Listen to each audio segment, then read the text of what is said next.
near. Get ready.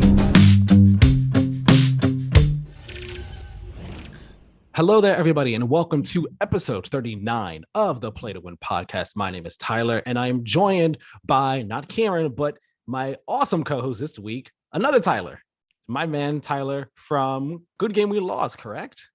Yeah, that's it. I haven't put out a podcast episode in like 6 months. So yeah, it's fine. But you could just say the other Tyler. Yeah, but Good Game We Lost is my YouTube channel and then my podcast. So nice to be here for the second episode, but one's been lost to the ether.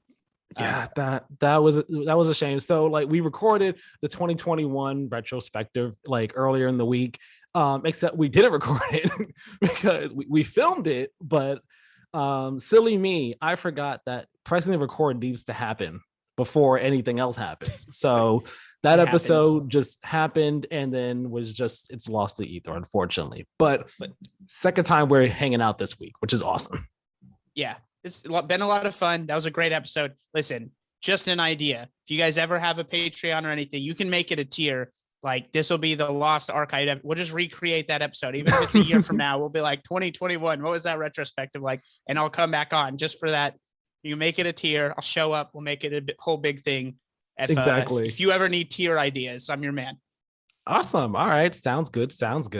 But yeah, Tyler, you want to tell the people about yourself real quick? I mean, you were on when we were games in the gaming last year for our Cyberpunk 2077 episode. Mm-hmm. If anyone who's listening remembers that, but you want to tell the people about yourself, about who you are, just real quickly. Yeah. I mean, I like being on podcasts. I like talking about video games. I like talking about any kind of pop culture, really, but just here doing video games. That's what. I mean, you're free to actually, I don't even know if it's up right now. My old podcast links, just because I haven't been paying the $20 a month that it costs to do that. But yeah, I love all kinds of video games, Halo being one of them. That's why I'm here. But my history is more with PlayStation, and we're going to talk about that a little bit when we get started, our history with the series. And I do have some history with Halo, but I didn't get an Xbox till a 360, played 2 a little bit, but I do have love for, I've thought about this recently and I'm like, I have love for Halo, but I don't know how much love I have for the Xbox brand. And like, there's something gross to me about having a love for a brand inherently, but sometimes you can't help it with nostalgia. So like, yeah. I do have some of those like warm and fuzzy feelings about PlayStation just because my 8-year-old brain, like that's how I feel about my PS2, you know? So there's same with my Nintendo 64, whereas like, with Xbox, it's more about the icons and the icons in the games themselves more than it is like this brand that you're supposed to trust. Because I do love Halo. I love Gears of War. And then there's the whole weird thing where they've now bought franchises that you previously associated with other places. Like obviously I love Banjo-Kazooie, but I don't know now Banjo-Kazooie. Yeah. And that's been that way for a while. But if they truly ever make a Banjo-Kazooie 3, like, and no, we're not counting Nuts and Bolts as a 3. You know, it's the Halo reach or whatever. You know, people that really love it say it's the best in the franchise, and everyone else is like, you're wrong, but you can feel that way. Well, nice. It's very happy to have you on. I'm really appreciative that you're on this week. Both Keiran and I are very happy and very thankful that you offered to jump in while he was out. Especially for this episode, this Halo spoiler discussion episode that we were very excited to do. And I'm still very excited to do, especially with you doing this whole conversation. Yeah. Solo pods aren't fun, but like this one specifically, I don't really even know if you can do. Like you just post a review and you go, that's it. Yeah, this would have been a solo one. This either would have been like either it just wouldn't have happened or it would have been like a whole month late. It would have just been a super mess. Yeah. So very happy that we're able to make it happen. But as always, remember, check out timestamps in the description for just kind of where we're going to bounce around this conversation. If you want to bounce around, check out our site, playtowingames.wordpress.com for all of our content, including my written review, the written version of my Halo Infinite review, which will be going live Friday, New Year's Eve, December 31st. So when you hear this episode, it will already be up. So if you want to go check out that review first, see like kind of what score I gave it before listening to this episode, by all means, go ahead and do that. or check it out after listening to our discussion, whatever you want to do. Follow us over on Twitter and Instagram at Play to Win Game for updates on the show. Subscribe to us on YouTube, hit the notification bell, like, share, comment, subscribe to us on podcast services as well. Do all those fun things, share the show with everybody because it is greatly appreciated. And with all that housekeeping stuff out the way, we're just going to start doing this. We're going to do this at last. Our Halo Infinite spoiler discussion. And like we said, first, we're going to kind of give our brief history of sorts with the Halo series. Tyler, you go ahead. You go first. You kind of started leading us into it a bit earlier. So by all means, continue. So, I mean, what American teenager didn't think Master Chief was the coolest thing ever? And I mean, that's the reason I got an Xbox 360. That and like my friends at the time being like, yeah, get an Xbox. And the PlayStation 3, like if you're going to do the retrospective, like if you weren't rich and you like say you're under 16 years old, you don't have your own job, like you were getting an Xbox 360 or a Wii. And especially if you're like you felt like you were too old for the Wii, possibly like you were getting an Xbox 360 if you played video games, because it like $500. It was ridiculous in the moment, and in retrospect, it's even more ridiculous. 600, 500, yeah, my bad. For the most expensive version. No kids getting that. Like it's just not happening, especially back in 06. Yeah, 06 is when the PS3 came out, 05.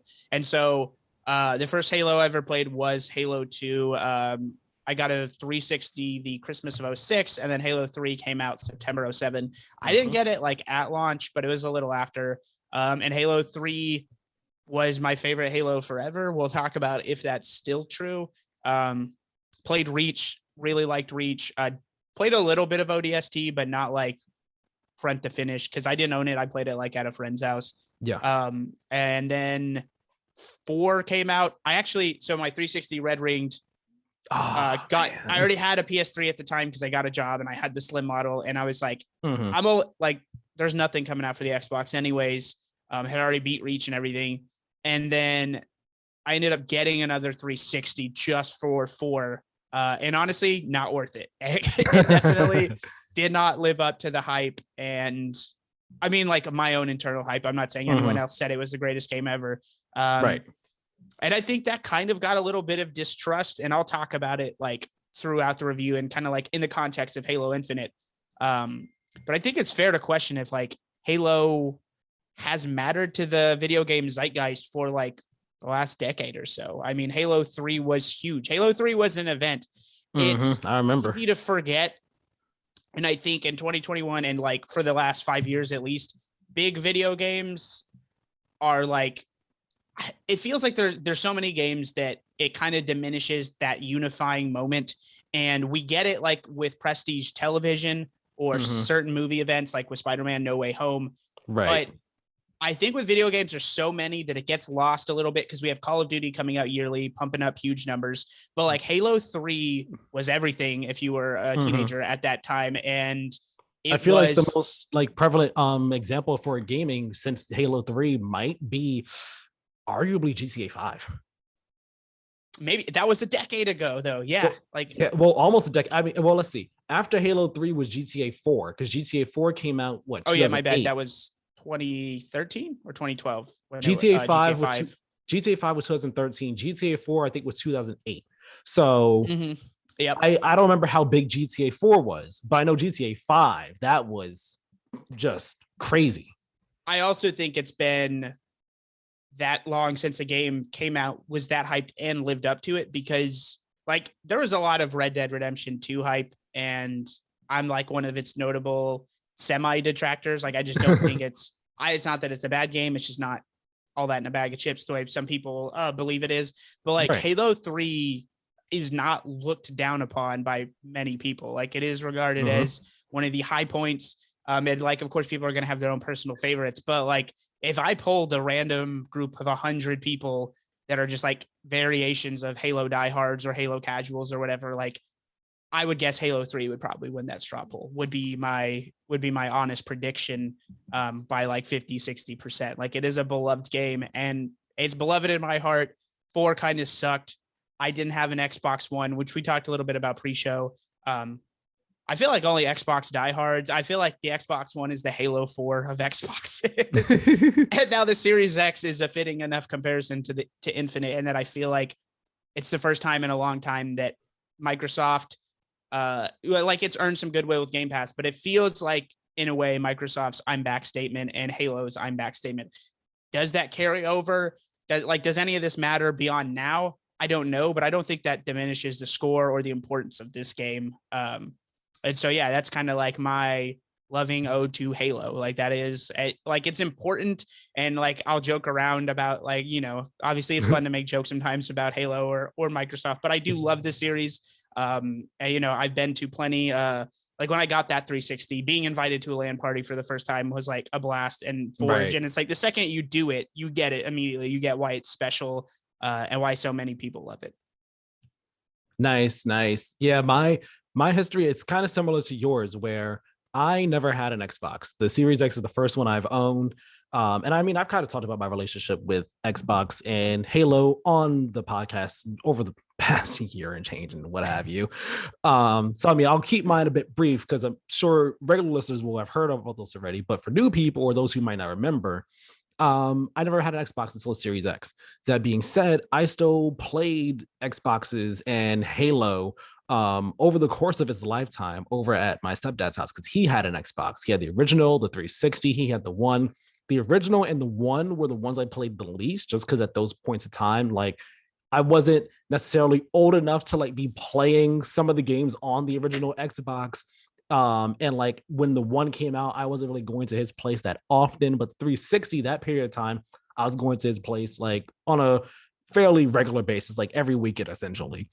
So, but I always played. I played Halo 1, a couple missions of it. I played a bit of 2. I would play like a bit of 3's campaign. But in terms of like the like multiplayer is what I really did the most whenever I would be over there. Just like doing bot matches against, like, with him and like my younger brother against, bots or whatever. Or he would throw LAN parties sometimes. So like when Halo 3 and Halo Reach came out, he had like LAN parties where he'd be like, hey, bunch of my friends, we're all gonna come on over to his apartment, and like in every room there was a TV, at least one TV set up, and like at least 1 or 2 Xboxes set up. And it was like, all right, everyone got their teams. This is your team, and like whoever like got to the end, like people got prizes and stuff. Like it was like big. It was real fun things, real events. And like I showed on the podcast, I think a few episodes ago, I showed Keiran one like the little washcloth rags we had that had like the team name that I was on. It's in my drawer here, but it's kind of under a bunch of more things I've gotten added to the drawer since then. But like I loved doing that. I loved doing all that. Yeah. And prior to now, the only Halo games I actually played to completion story-wise were Reach and 4. The reason being, it was just at those times I was like, hey, you know what? I'm coming over every week.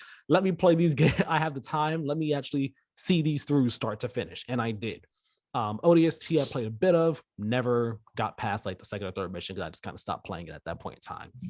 Then this year came, I went through all of Halo 1 during the summer. Then I got my Series X in September. And then right after that, I said, all right, I'm going to go through 2. I'm going to go through all of 3 for the first time. I will replay 4, just to have it more fresh in my head. And then I'll play 5 for the very first time, because I never played 5. Play 5 for the very first time. Didn't replay ODST or Reach. I just kind of wanted to do the Master Chief main stories in like real prep for Infinite. Understandable. So I've always had a love for Halo, I guess, kind of like how you said you did. I've always had a love for Halo. I've always had a great respect for it. And I never had a 360 or any other Xbox. It's just because I always had a PlayStation and a Nintendo console. And because of that, I knew that, one, there was no way I was going to be able to give this to my mom, hey, get me a third console, please, at the time. And 2, it was just like, what games was I going to get for it? Like, if I got an Xbox, I would have gotten it just for Halo, maybe Gears at a certain point, and that kind of would have been it. I didn't really feel like a need for it aside from Halo. But yeah, times change, tastes change. I'm older. I want to play a whole lot more games, have more variety and stuff like that. And I'm also an adult who can buy their own things. So at this point in time, I can afford to do that. So yeah, that's why I am. I do think there's like, I know you're in your 20s. I don't know exactly how old you are. I think 25. There's like Okay, I think there's an age thing where it's like, depending on your age, Halo can mean something to you, whether it's like us and we enjoy it, but it's not everything. It can be everything. Maybe if you're like even a little bit older than us, I would say. And I think there's like a cutoff. Maybe if I'd be interested to see, like, if you're 21 or 22, please comment, let us know. Like, does it matter to you at all? Because I do think there's like a weird heart. Like, if you didn't get Halo 3, like, I don't know, was Reach that big of a deal to you? You know, if you're like 12, like, Mhm. I don't know. I was, I think, 16 when Reach came out. So I guess that'd be a good question because I mean, actually, you were like what, 11 when 3 came out? Yeah, I was 11 Yeah. when 3 came out, and so then I was doing math. Reach came out 2010, so I was 14 Yeah. when Reach came So out. I mean, it's almost that point where, yeah, like, I don't know if you're much younger than you know what I mean? Like someone that's 22 years old now. I don't, did 3 matter when you were 8 years old? Did you have, I guess it would also depend if you had an older brother, but I think it's one of those things where I talk about Halo hasn't mattered to a lot of people for a decade. That kind of like weirdly has this generational impact where maybe this is a lot of like 22-year-olds first, you know, like Halo that they give a shit about. Or sorry, I know, yeah, Yeah. always forget the cussing thing. But yeah, this may be the first Halo that they actually like want to play, because like if you never played Halo 4 and 5, whatever, man, like they probably didn't care about that either. Right. And you know, with Halo, there's a lot of things that people care about. Some people they care about the campaign. Some people only care about the multiplayer. Some people hold both in equal regard, which is why in the lead up to Infinite, people were saying, are they going to just release the multiplayer without the campaign? Are they going to release the campaign without the multiplayer? What's going to come? What's going to happen? And we got both. I mean, granted, the multiplayer released like 3 weeks early, but we got both on the official day one. But what we're going to do for this conversation of Halo Infinite is we're going to break this conversation up into 3 sections. We're going to first start talking about the campaign in regards to the story, what we think about the characters, the plot, how we and where we kind of rank the story of Halo Infinite amongst all the other Halo games that we've played.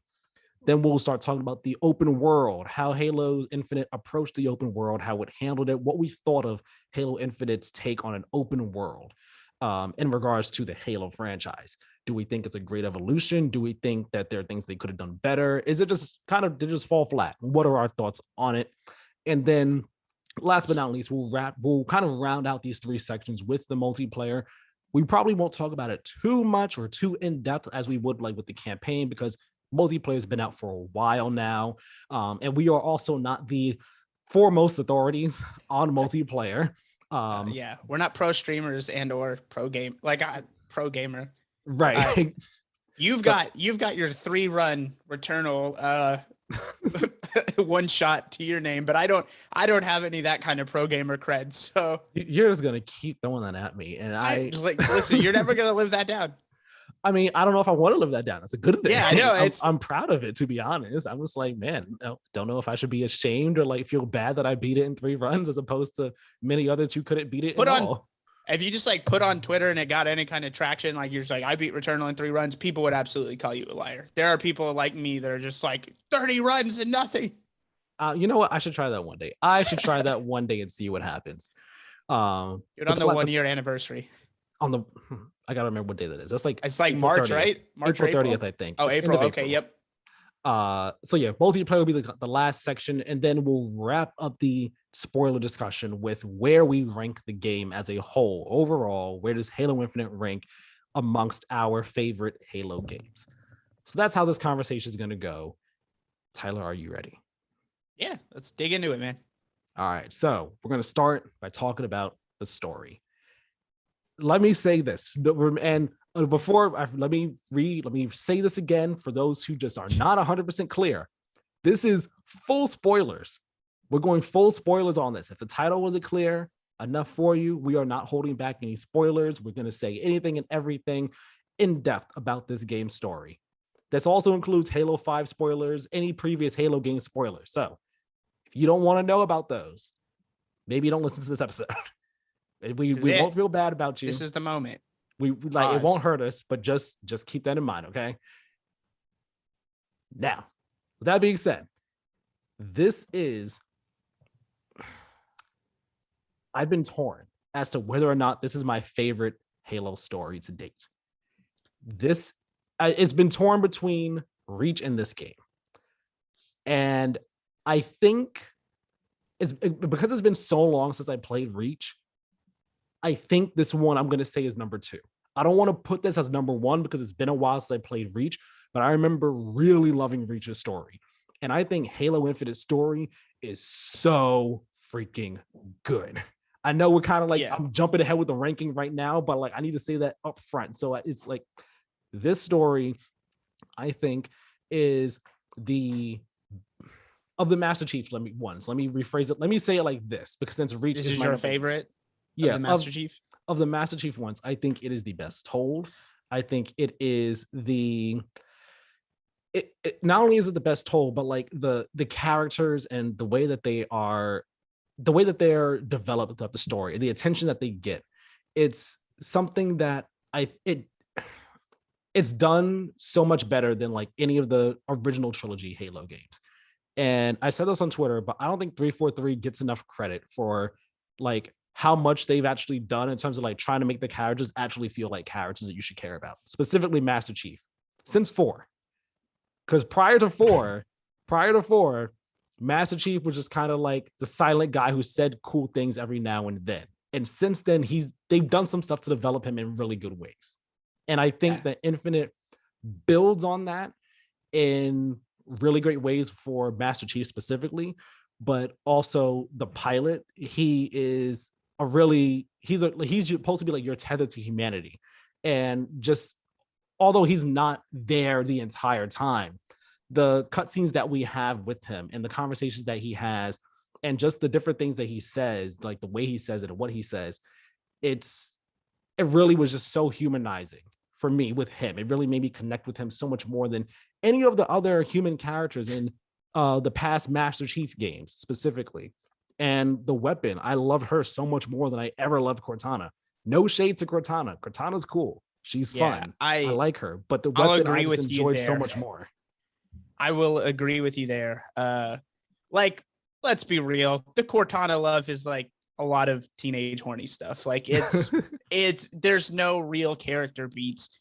Like unless you read the books and you're going to sit here and tell me like, okay, if you're going to get that in depth, you might specifically have that intimate character knowledge. But I would say like 90% of people that are like, I love Cortana. Yeah. You like her because 12-year-old you had some impure thoughts about Cortana. So I was thinking about this actually a little bit before the show too. I do think Halo has a similar pop culture, like just overall design that is similar to Star Wars, and that I don't think the story's supposed to be good. Like I think it's supposed to be kind of a kid's story, and like what makes it is cool, and what made the original so good was like really good. Like in Star Wars, it's set design, it's practical effects, but like Halo has always had like really well built, not just level design, but like the looks, the environments, like it, even when it's big and vacuumous, there's that like levels in Infinite where I just felt like this is cool. Like the iconography of Halo when it does it right, which it did like at least 60% of the time in the trilogy, is the selling point. It like, it's okay to say stuff looks cool and feels cool. And that's what Halo is. It understands that like, it's not thinking man sci-fi. And so I would argue like the stories, like all you have to know about Halo 3 is finish the fight. You remember that sweet ass trailer where Master Chief, it's like it's the slow motion music and it's their, the claymation characters, and he's got the grenade in his hand. And like that alone, when you tell a certain demographic, evokes feelings. And I think that's what Halo does really well, is evoke those feelings without having to give like a ridiculous amount of characterization to Master Chief. And so I think when you retroactively try and give it characterization, there's like this weird disconnect with, well, what do the fans of this series want this series to become? And what do the creators of this series want this series to become? And then it's a whole separate can of worms, because Bungie said, well, we don't want to do it anymore. And they just dipped. And I think the weird enough thing is this is always going to be perennially relevant, because whether it's Star Wars we're talking about where the same thing happened, or whether The Matrix Resurrections is like a really good, I haven't seen Have not Yeah, seen it's. it yet. I Just think to it's be a really good litmus test here. I've also like, or not litmus test, but it's just a really good example of the exact same thing. Like, how do fans react? What are their expectations of a series versus like what do the creators want? And then it just like it's almost honestly more depressing to me though when it just becomes IP that like just gets handed off. So at least 343 seems to want to continue Halo and enjoys it. And I don't know, like, gun to their head if they really wanted to do Halo when they first started or what they wanted from it. But I think there's more passion and love and like an understanding of what made Halo good and how they can put their own spin on it in Infinite. Yeah, because I think that Infinite's plot. Let's talk about the plot of Infinite. For broadly speaking, it is basically going back to the core of Halo in the sense of, all right, we're bringing these things back down to basics. We're gonna have a very simple plot. We're on a ring trying to stop aliens from doing bad stuff on the ring. That is the basic plot at its core. And that was the basic plot of Halo 1, 2, and 3. Halo 1, we're on the ring. We got to stop these aliens from doing stuff on the ring. Halo 2, the story kind of, it goes to Earth a bit more, but then it's still at its core, we got to stop the aliens. We got to stop these aliens from doing bad stuff with the ring. Halo 3, it's the same thing. Finish the fight. We got to stop these aliens from doing bad things with the ring. Once again, for the third time. And it's funny when you think about it, like the trilogy's storyline probably takes place over the course of like 2 weeks.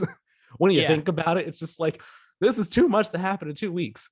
But the stories, like you said, they were never anything more than just, I guess you could say, vehicles to do cool stuff within like the physics-based interaction. And I'm not saying that's a bad thing. That is a good thing.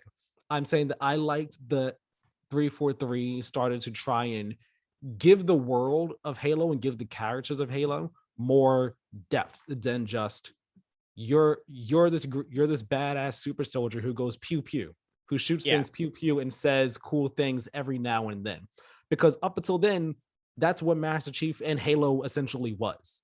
I mean, like, there were iconic characters such as Sergeant Johnson, who was iconic because he had the attitude and he said the funny, cool things as well. Not saying that he needed depth, but there wasn't anything to him more than just that.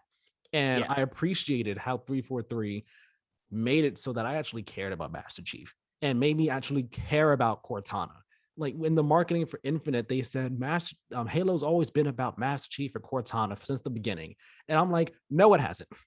It was never about the two of them until like Halo 3 at best. Yeah. At the earliest. Halo 4 is when they really dug deep into like, it is these two, about the two of them, partners in crime, trying to save the world. But I really liked how they started to do that. Halo 5 went a bit too far into the deep end with like kind of like what you mentioned before, where Halo 4 they started to delve into like bringing stuff from the books and from the extended Halo lore into the games. Halo 4 started to do that, but didn't go too deep into it. Halo 5, on the other hand, went way into the deep end, and it just made a whole bunch of crazy choices. You only played as Master Chief for maybe like 4 or 5 missions out of the whole campaign. I did not know that. Yeah, you don't play as him for a majority of that game. Are you playing as Locke? Yes, you play as Locke for a majority of that game. Master Chief's basically going AWOL to try and find Cortana because she's talking to him and she's like, come find me. And he's like, where are you? And Locke is like, we got to stop him and stuff. Turns out Cortana basically goes Skynet and she turns all the AIs in the galaxy against humanity. So she goes evil at the end. She tries to take Master Chief with her, but then she gets stopped. And then it literally ends on a cliffhanger of Master Chief and Locke coming back to Halsey and the Arbiter. And she's like, it took you long enough. Wait, did you say Halsey? Yes. Dr. Halsey a voice actress? No. Dr. Halsey. Dr. Oh, Halsey. okay. Oh, sorry. My God. I was like, did Halo 5 go that far off the deep end? No, Dr. Halsey. She's like, not that there's anything wrong with Halsey, but like, it'd be weird. It'd be a weird turn for her to just be like, I'm in Halo 5. That'd be a very weird turn for sure. But Halo 5 was like way into the deep end with all that stuff. It got way too complicated, way too convoluted. It kind of lost the focus of Yeah, yes, add more depth to things, but still keep things simple at the same Yeah. time. Don't get too crazy. And Halo Infinite, it in an attempt to distance itself and move on, it it goes back to basics and moves on from that stuff, and it like brings the story back down and shrinks the scope and shrinks the cast, and it brings it down to just a core set of characters with a really simple plot, really simple goal of we need to stop the banished. Cortana's already been defeated. That Yeah. happened beforehand. We'll solve that mystery as we go, but we need to stop the banished and figuring out how we go from there. And I really Because thought that was a smart decision. I think so too, because Cortana being the villain is a cool idea, almost more than it is like in action. Like I didn't play 5, but it's like obviously, that all that stuff is implied, like you mentioned in Infinite, but it doesn't seem like it's actually fun in theory. Like, what do the boss fights look like that? Well, you're not actually fighting Cortana. So now she's taking over like a bunch of lifeless drones that you're fighting, or et cetera, et cetera. But like as just a thing that happened, as a mystery that we're uncovering, more interesting, I think, that way, and giving us a protagonist that we can actually fight, who's actually present. And I think the banished, and I think the boss fight towards the end make it clear why it's a good antagonist for Master Chief, is just because they're almost like mirrored versions of each other, in the same way that they tried to make Locke. Like, I don't know, it just seemed like they were trying to intertwine him and Master Chief.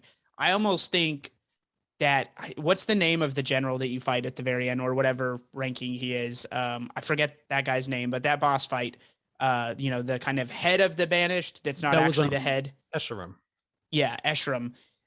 which I thought was a great fight. I like that that fight fight a lot. annoyed the ever living everything out of me. But I thought he was just like a great foil to Master Chief. I liked the respect Master Chief had for him, because like Master Chief acknowledged we're basically the same thing. Like, we're just cogs and essentially propaganda machines. I also liked that Halo Infinite didn't seem to revel in some of like the military propaganda nearly as much, which I appreciated. Which like isn't a thing you're thinking when you're 12, but like in hindsight, like it's got kind of this weird relationship to the military, as all sci-fi that has any kind of military involved does. So I think like Halo Infinite does like a really an impressive job of like walking a lot of tightropes and juggling a lot of things all at once. It is similar, but also I think Master Chief, I don't even know if he's more humanized, which he is just a little bit, but I think they did a good job of like placing the right characters around him, placing the right foils to him in Eshram. I think like he's a cool vehicle for the character. And I don't think they were like, because if you're giving Master Chief all of these different qualities and whatnot, we stopped her like he no longer becomes an avatar for the character, for the player nearly as much, but placing the proper basically characters around him and against him give us humanizing moments without like overstepping the boundaries of what classic Halo was. So I think it's just, like I said, doing a really good tightrope walking job of like giving old fans what they want, maybe giving new people a reason to play, and keeping things interesting. They didn't want to be the Force Awakens of Halo, right? Like they didn't want it to literally be Halo 1. Like they needed something to differentiate it. And I think they did.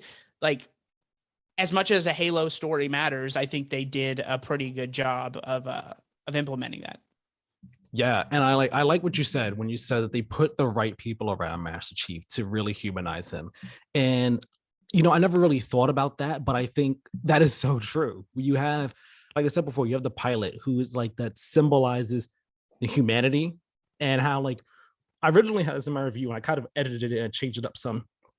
But I had said originally that like when you play as a super soldier that could do basically the impossible, it like you kind of lose like your grasp, and like you kind of like lose perspective on like, hey, what the like how are the little guys handling things? How are normal humans seeing things and like actually dealing with like these battles that are like seem basically like child's play to you when you play.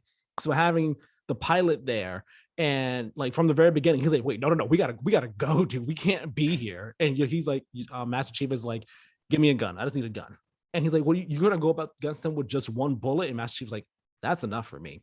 And like, it's just like man, yeah, I'm that guy. But then later on in the game, once you get to after the Pelican Down mission, and you take down all the towers and stuff, and then you come back to the ship and you see the pilot, and he basically has this breakdown. He's like, I'm not like you. I'm just a normal guy. I'm not even a pilot or a soldier. I'm just an engineer who stole this Pelican because I was trying to get out of here, dude. Like I suck. I should not be here. I should be dead like everyone else. And then that, like, Master Chief, he just stops, and like, although you can't see his face, it's one of those things where through his body language and his normal monotone voice, but just the way in which he's saying things, you can tell that like he's really, he's like, I get it. He's like, I get where you're coming from, or at least I'm trying to understand where you're coming from. Like, you are not me, and you're feeling all this survivor's guilt. And I kind of feel the same way myself because I couldn't save Cortana, and I'm still here trying to figure out how to deal with that. And then you have the weapon herself throughout the whole story, who is literally an exact copy of Cortana, except way more fun and more enjoyable than Cortana ever has been. Sorry to say that to all the Cortana fans. It's true. So yeah, don't apologize. It's she's not saying Cortana was bad. I loved Cortana, like she was really cool in terms of her personality, but the weapon's just more fun. But just the conversations that the two of them have as well. Like I remember there's one conversation they have, you're inside one of the Forerunner installations or something, and I forgot, the weapon says something about how he goes on, like how does Master Chief keep doing what he's doing. He's like, it's all I've ever known how to do. Yeah, I know what moment you're talking about. Right. Yeah. He's like, it's just all I've ever known how to do. Like I probably shouldn't be doing all this. I should probably be handling this very differently, but all I know how to do is fight. That's just it. And then the instances where he's like about to basically delete her because he's like, I can't have her end up like Cortana again. I don't want that to happen. I don't want that on me. And the breakdown in their relationship. And there's a part where, like, after their relationship kind of breaks apart for a bit, he goes to like put her back on her hand in his hand, and like he goes and he hesitates for a moment, and then he does it anyway. And that moment right there reminded me so much of God of War, the beginning of that game, where after you hunt the deer, and then Kratos is there, he goes to like give Atreus that hand, but he's like, no, I can't. He's like, he's not sure about it yet. Obviously, Master Chief the dynamics are a bit different, but it's reminded me of that. Whoa! Let's not go comparing those games, because I actually think that game does completely vastly different things well than Halo Infinite. It's funny we're talking about all this, but this is probably my least favorite part of the game. Like, and I don't hate it based off what I'm saying, but yeah, like I thought the story was fine, but it's not even the part it does best, which is a good thing, obviously, for Halo Infinite. Yeah. I will say the only other God of War comparison that I do have for the game, and I made it in my review, is the way the story is presented. The fact that there's very few camera cuts throughout this entire game, and the way every cutscene is framed and shot from like a real cinematic, personal, intimate perspective. I felt like that made the story so much more engaging than any previous Halo game. I'll say it made it more engaging than Reaches. I'm not saying the story was better than Reaches, but I think just the way things were shot possibly made this a bit more engaging than Reaches for me even. I do think that there is a really good comparison between those two franchises, ironically enough, which was like the task of resurrecting what a lot of people considered an icon, and like making it relevant in a time where maybe they're not relevant anymore. And I think the interesting thing is 343 and Sony Santa Monica took incredibly different approaches there. 343 was like, we're going to go back to our basics. They took, which one of the other comparisons, the Breath of the Wild route, it seems like, we're in the same way that Nintendo was like breaking down the original Zelda. Legend of Zelda, and like saying like, how do we do this? But like, how do we modernize this? It feels like 343 went through a process of that similar with Halo, because it feels so similar to its roots, while also being different. And Sony Santa Monica was like, hey, let's do that thing that a lot of people honestly don't like, and let's just make this something else entirely. And like, but also grapple with the past, which is Mhm. what makes that game interesting. So I think it is interesting that those two games, like tasked with doing similar things for, these two massive console giants, took completely different matters, and they're both really good games.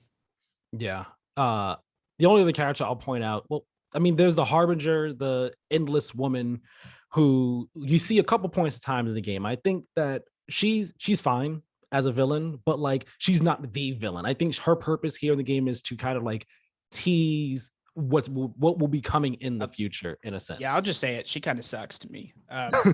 Yeah, like she's fine. I don't think she was bad, but like she was kind of like whatever she popped up, I was like, you are the future.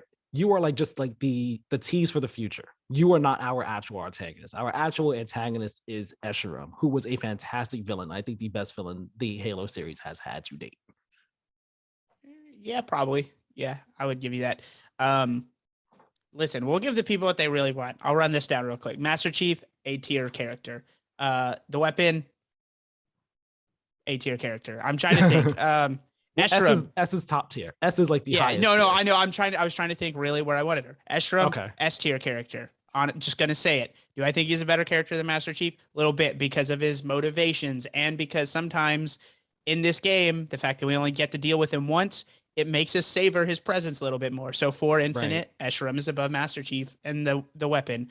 Pilot, B tier. Think he's a little overrated. That one villain we were just talking about, she's F tier. She sucks. Are there any other notable characters really? I feel like there's not, but if I am, let me know. No, I mean, because all the other characters, they're just it's like you have Lasky with the audio logs. Like you hear some about some of Yeah, the characters in yeah. the audio logs, which I actually liked those. I liked I thought they were fine. I thought they were fine for the most part, but I think the audio logs that I really liked were the ones of the Spartans that are on the planet. Oh Because yeah. because you find one of those Spartans during the game. You find him and like he basically dies in your arms. But then when you find the audio logs, you find the audio logs of his squad basically and what they were like trying to do on the ring to save everything. And like you find some audio logs of him. He's like he's captured by the bandits. He's like, yeah, he's just trying to survive. He's trying to make sure that everyone lives and stuff, but it just didn't work out. I thought all the audio logs are really captivating and stuff. It was a bit disappointing how some of the audio logs, like some of the backstory about what happened prior to the game, literally maybe like 5 minutes before the opening cutscene, was in audio logs too. I thought that was like okay, because like the game does start off in a way where it's like it does feel like we're missing a giant piece of story. Like it feels like there should have been a game before this that happened, or like there should have been another mission before the actual beginning of the game. But I did enjoy the audio logs. I thought they were pretty good and like helped add context and color and flavor to the world and some of the characters that you don't really see a lot, like Escharum. You only see him in person a couple times, and most other times it's through holograms. But man, that man's speeches, I was sitting there just like, talk to me some more. Please talk to me some more because I'm loving everything you're giving me. Give me more. Yeah, I thought he worked because there was less of him. I think Yeah. he's S tier because we knew he was mad. We knew what he was for. And like he was a man of principles, even if us as rooting for the humans were against him. But but like if I saw him for like 20 hours, I'd have been like, enough already. But yeah. Yeah. Like that's just smart pacing, of just the story in general, of knowing like how much Escharum is to Escharum, too much Escharum there. So I think 343 just did a good job of the layout of everything. It's weird because it feels short, but like your playtime isn't. I mean, obviously, if you do like 100% it or whatever, but like to me, 12 to 13 hours felt about right for the campaign. Yeah, like I said in my review, it took me 12 hours to beat it on normal, and the campaign does not overstay its welcome. Like in No, it terms of doesn't in a like good doing way. story, yeah, in terms of like story and open world stuff, like I did a good mixture. When I finished, my completion was 60 something percent. So I was like, it didn't overstay its welcome at all. I wasn't that big a fan of how the game gets straight up linear after a certain point and kind of doesn't let you know, hey, this is kind of the point of no return. Because I was enjoying the open world. I was enjoying like being able to like, go around and do stuff. Even if I didn't think it was handled the best. But it's a pretty freeing go from the end to just like go do whatever you missed. Yeah, so once you get to the end, it's like, all right, and what do we do now? We finish the fight. Yeah, like some games where they do the whole thing where it's like I have to start a new file, and it's like even though your stuff is there, you feel weird like Yeah, restarting stuff. I like that they're just like, hey, we're not gonna make you do it's, I'm pro game, just be like, all right, the story's done, go finish whatever you need to do. right. I guess just to wrap up the stories real quick. What do you think about the future of the story of Halo Infinite story? Because I mean, they say it's supposed to be a platform that they build on for years and years to come. And with the way that this story ended, are you kind of looking forward to whatever they choose to add next? Do you have any kind of hopes for where things go or how they take things in terms of story per se? Not like I in terms of gameplay for open world, but just the story itself. I mean, saying a game is a platform is just like a buzzword. Like, okay, you're gonna use the engine, we get it. So this engine's fine. I thought it was like a fine looking Halo game. I thought it was like we'll talk about the gameplay in the world. I really enjoyed. I don't like because I said I don't really care about the Halo story in the sense that like I care about details and like the plot points. Like keep doing this. Keep making Master Chief cool. Keep giving us like relatively simple, straightforward plots. And then like with some interesting side characters, that's fine with me. Yeah. My guess would be like they do another trilogy, because it's weird. You would think this is maybe the start, but I think we talked about it a little before. I don't know how much we've talked about it now in this discussion so far, but like, yeah, it really does feel like they're closing. They had the task of closing the old door without actually finishing that trilogy and being like, yeah, we ended it too soon, and then opening the new one. And this feels like that weird in between game. So I Yeah. think we probably get an additional trilogy, and how they name that or word that, whatever. I'm sure it'll tie together somehow, but like I don't have any speculation on like where they would go actual plot points from here, other than like I imagine we're gonna finish some fights. I imagine there'll be I will say, wait, did like because I'm forgetting a little bit, was one of the reveals at the end that the guy we thought died was not actually dead, right? From Yeah. the very So, beginning that kills right. Master Chief When and you everyone assumed was gone. Yeah, when the game ends, it turns out that Atriox is actually still alive from the very Atriox, beginning. yep. He never died, and he actually is awakening the endless. That's what they actually came to the planet to do. They came to the planet to awaken the endless and free them from their slumber, their prison that they were in. If you play the Yeah, game on Legendary, the ending is the exact same, but there's dialogue over that cutscene at the end. I didn't play it on Legendary, I just looked it up. neither did I. But I the played on dialogue normal. the dialogue is basically a forerunner, one of the forerunners talking to one of the spheres that you interact with in the game. I forgot which one it is. Okay. Basically saying that we need to imprison the endless in here, because we can't let them get control of time in a sense. Yeah. So people were theorizing with the context of the fact that Cortana is the one that destroyed the banished home planet. Perhaps they came to Zeta Halo to awaken the endless so that they could use their power to kind of go back in time and bring their planet back to life. That is a theory. And it makes sense with all that Yeah. context. So where I'm led to believe is that now Atriox has awakened them, and Atriox is back in the forefront as a main villain. And now the endless are going to be a main antagonist going forward as well. I do think it's a very interesting and intriguing direction for the series to go in going forward. Like you said, they kind of they closed the book on the Master Chief Cortana story that's been told from 4 and 5. They closed that book at long last. I thought they did it very well. I thought they gave Master Chief and Cortana the closure that honestly should have been there from 4. Like I thought 4 wrapped things up really well with their relationship. 5 was just like, we're going to do more with it, although we don't need to. And this was just like, all right, yeah, we're gonna walk all that back and do what we should have done instead. Yeah. So like they wrapped all that up, and it's like, all right, fresh start now. Now we can actually do what we want going forward. And I think it's an intriguing direction. I'm looking forward to seeing what we do next. Yeah. Forgot. So I need to technically rank Atriox for Infinite. He's B tier. He's interesting, but we don't get a lot of him. So Fair. I don't know if I want to play. I don't know if I want him to be the antagonist for a whole trilogy, though. So there is that. Mhm. Maybe, like, I don't know. That's interesting. Like, will they choose to do another trilogy? Or are they like, yeah, that's kind of too much. So we'll just take this one game at a time, and will Atriox be the big bad for that, and then move on? Like, I think that's fine too. I don't think everything needs to be like let's make a whole trilogy out of this, you know? So we'll see. Just like the same way with God of War, we all assumed it was a trilogy. And from everything I've heard, like, Yep, this is going to get wrapped up after this one, which I'm fine with. Like, I don't want more padding. I don't want to go through a 30-hour game and be like, ha, wasn't the real bad guy. And it's like, ah. Exactly.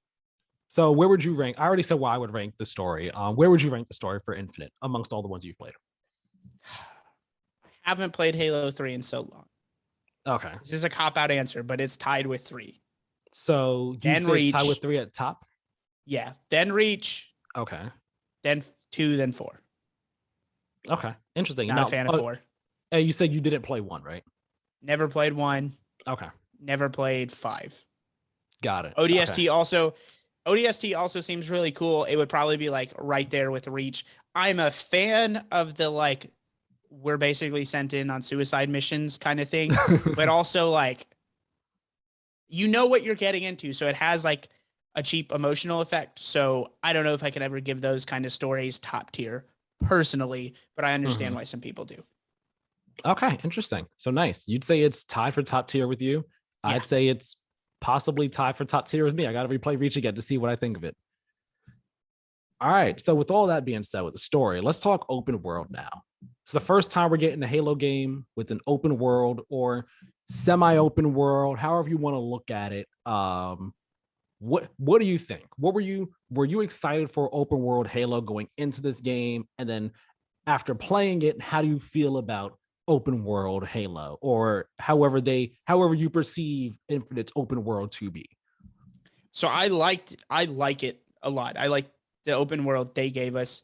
I was not thrilled about open world Halo, but not like it's gonna be terrible instinctively. Because they distanced themselves so much from 5 and like what 4 was doing, I was hopeful. And like, even though we all clowned on it for not looking great, like that doesn't mean it's bad, right? So it wasn't like this is going to be bad. I just didn't know how to feel about everything coming in, other than like the open world thing felt a little desperate at the time because it like was announced not shortly, but like after the whole, like once Zelda did it, and like obviously what we've seen going from like the PS3, is it the 7th gen with the PS3, 360 and Wii or whatever? I forget the gen numbers. Blows my mind. I have to really think about that. Yeah. But I think we're on like Gen 9 with the Series X and PS5, I think. Okay. Whatever Gen 360 and PS3 were, it's been obvious that like a lot of these games feel like the natural evolution of like diminishing returns on graphics, etc. Like what you do is you just spread this out and you make it open world. And like there's been some like push and pull as far as like whether or not people like it, but it seems to be what a lot of these tentpole franchises want to do. And so I'm not always in favor of that, even though Breath of the Wild is my favorite game of all time. But I think it was the exception for me personally, and like how well designed it was, how well intentioned so many things felt, and how just like nailing the mechanics matters more than anything you put in that world for me. And that's what Halo Infinite got right. It's like, oh yeah, that's right. Halo with the right amount of, with the right feeling movement. And that matters. And for me, I think that weighs a lot in just like how much I like a game does not just the combat, how does movement, how does everything feel? And like this game was a reminder of, oh yeah, Halo does that really well. And if you introduce just the right things and the right extra add-ons for traversal, like you can make a really fun Halo open world game, which is what I felt they did. I don't play Far Cry, so if people are like, oh, Far Cry with the grappling hook, that grappling hook ruled to me. And I was like, hell yeah. Oh, it did. I was using it so much. And there were just these moments similar to Breath of the Wild where I was like, I messed up. I need to get from point A to point B. And I'm the kind of person, when I see that I now have to go across the map, I'm not excited. I'm like, oh my God. And instead, like what a good game with good traversal will do is make it to where I'm like, oh yeah, that's doable. And then make me enjoy the process, which is what Breath of the Wild did. And I found myself doing in Halo a couple times. And in the map, there's like a point, you know, those like weird giant silver walls, those hills. I got stuck at the top of it and had to like get down towards the bottom with like where the valley is or whatever. And I'm like, oh my God, I don't want to walk all the way around. And then I realized like, oh, I can probably scale this thing down without dying.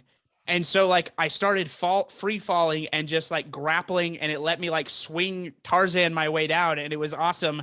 And I was just like, at the end, I was like, hell yeah, I love this game. Like it was just that moment that like they can sit there and tell you all this, show you all the dumb videos about. It's like that moment, and like encountering it on your own is so much like, it's just stop trying to sell me moments and just like create good mechanics that let me find that stuff out on my own, I guess, is ultimately like, don't tell me in some tacky video where a bunch of gamers try to pretend to be like you or whatever. Don't sit there and just like let streamers tell me how to do it. Just put that in your game and let me find it out on my own. Right. You know that if I'm correct, there's no fall damage, so you could have just like jumped on down. What? I'm pretty sure there's no fall. Oh God! Pretty sure there's no fall damage in Halo Infinite. So I you could have just like jumped there on was. Down. I'm pretty sure there's not, because I saw a video of someone like do the flying glitch with the like launch a vehicle and then you fly up into the air or whatever, and they just like went high up in the air and just landed, didn't get hurt at all. So you could have jumped. Add fall up. damage to your game, so that way my moment felt less cheap. But yeah.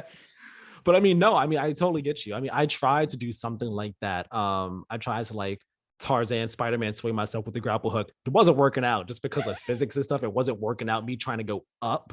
Yeah. But like, it didn't work for you going up?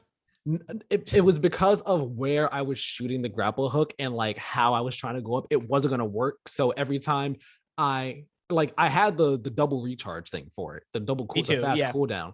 So like, I would shoot it up and then I'd be falling down. And when I shot it again, I was falling too fast for it to like actually. I was able to do that. So it can be done.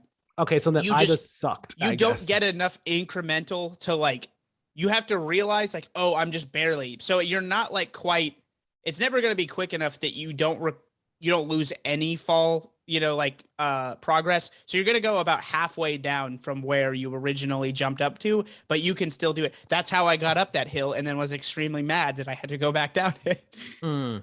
Yeah, it wasn't working out for me. It also was just like the added pressure of like, there's just the abyss below me. So, yeah, like, it's terrifying. I will die for sure. But I mean, I didn't matter. I was like, I'll just grab a Banshee and just like go to see if I can get this thing some other time. But I actually was, unlike you, going into Halo Infinite. They said open world Halo. I'm like, okay, I can vibe with this. I like the idea of this. And you have everyone keep mentioning the silent cartographer, the mission from Halo 1, which I've played the game. I vaguely remember the mission. I never had the feeling that so many people talk about having, but I was still excited at the prospect of open world Halo. We are on the ring. Of course, obviously, we're not going to have the entire ring. I don't expect to have the entire ring. That'd be absolutely insane.